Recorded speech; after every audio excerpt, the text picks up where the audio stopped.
அனுபவிச்சாரு. ஐயோ நம்ம மனைவி கிட்ட இவ்வளவு கஷ்டத்தை கொடுத்துட்டோமே, இதுக்கு மேல அவளுக்கு நம்ம குழந்தை கொடுக்க கூடாதுன்னு இவர் நினைச்சுக்கிட்டு தள்ளி போய் படுத்தாருன்னா 6 மாசம் கம்முன்னு இருக்கும்.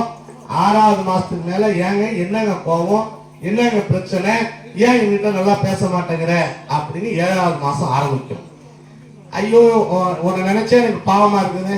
7வது மாசத்துக்கு மேல கேட்கும், ஏன் என்ன தவிர வேற யாரையாவது உனக்கு ஆள் இருக்குதா இப்படி கேட்கும். 9வது மாசம் பிரச்சனையும் பிரகலையும் உண்டாயிடுவாங்க.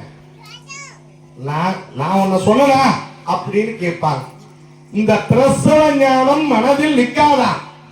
2வது நமக்கு அருகாமையில் இருக்கக்கூடிய மயான ஞானம்.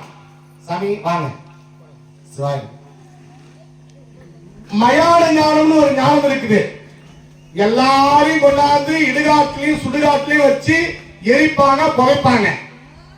ஆனா சொல்லுவாங்க, என்னடா என்ன ஆடுன, என்ன பாடுன, என்ன சேர்த்து வச்ச, என்ன பட்னியா கடந்த, எல்லாத்தையும் சம்பாரிச்சு ஒண்ணு இல்லாம தானே வந்து படுத்துக்கிட்ட, ஒண்ணு இல்லாததுக்கு எதுக்குடா இந்த ஆட்டம் அப்படின்னு சொல்லிட்டு 6வது நிமிஷமே குளிச்சுட்டு வந்து ஆடு கிடக்குது மாடு கிடக்குது, வாங்கின பணம் பெட்டியில இருக்குது, அதை எப்படி சம்பாதிக்கலாம், எப்படி வெட்டி கொள்ளலான்னு அந்த எண்ணம் தான் போகும்.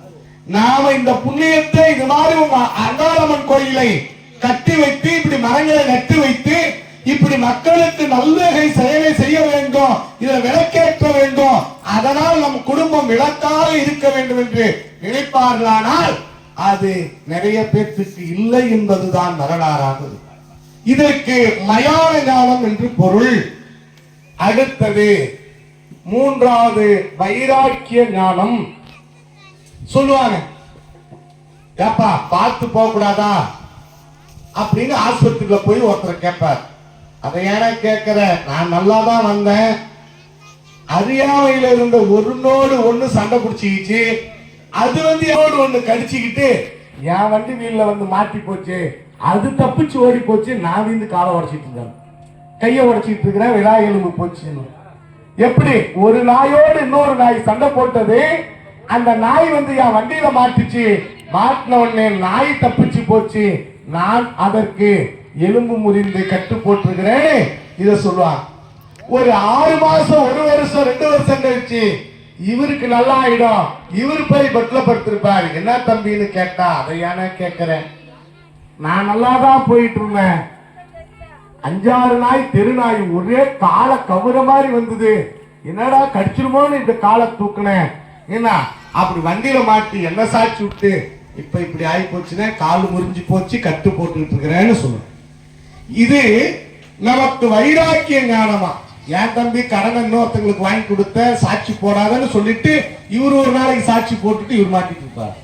இது வைராக்கிய ஞானம் என்று பொருள். அதெல்லாம் நம்ம வீட்டுல நடக்கக்கூடாது என்றால் இந்த விளக்கை ஏற்றி மகிழும்.